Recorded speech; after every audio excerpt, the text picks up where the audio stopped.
This type of problem, when there's a number for the leading coefficient, it helps to use a different process. So what I'm going to do is start multiplying the two n numbers together.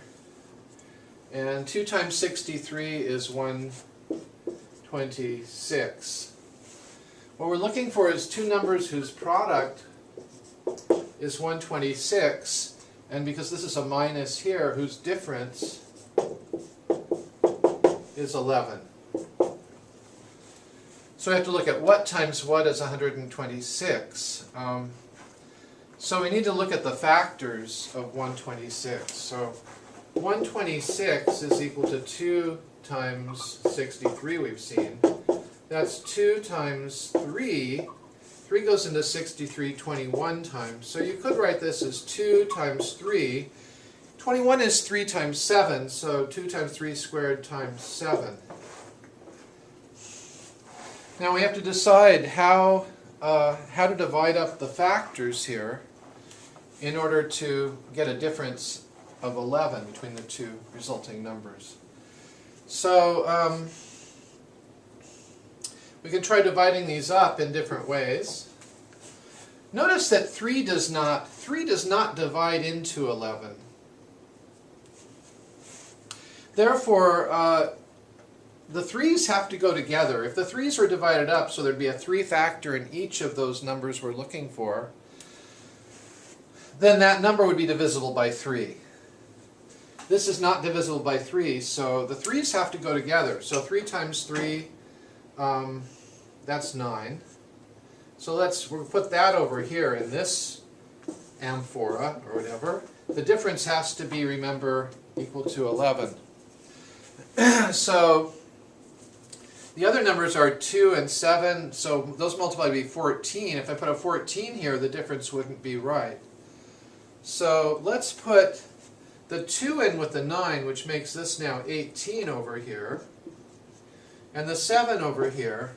18 minus 7 is 11, so we found it. The numbers are 18 and 7. Now what we do with 18 and 7 is rewrite the middle term. Rewrite the middle term. This is the middle term that I'm referring to.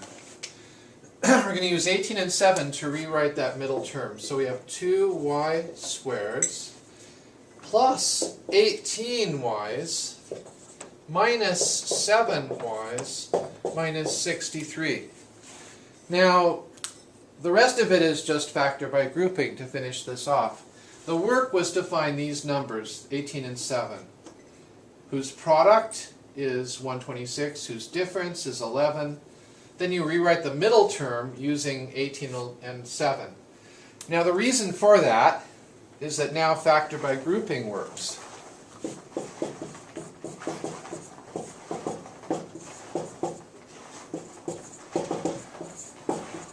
Factor by grouping will now work.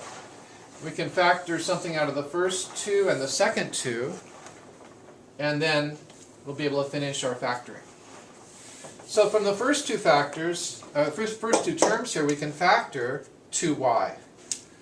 So this is equal to 2y times y plus 9 times 2 is 18.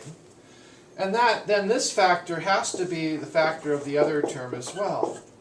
So we can easily decide what had to be factored out to make that so. It must have been a negative 7, because negative 7 times y is negative 7y, and negative 7 times 9 is negative 63.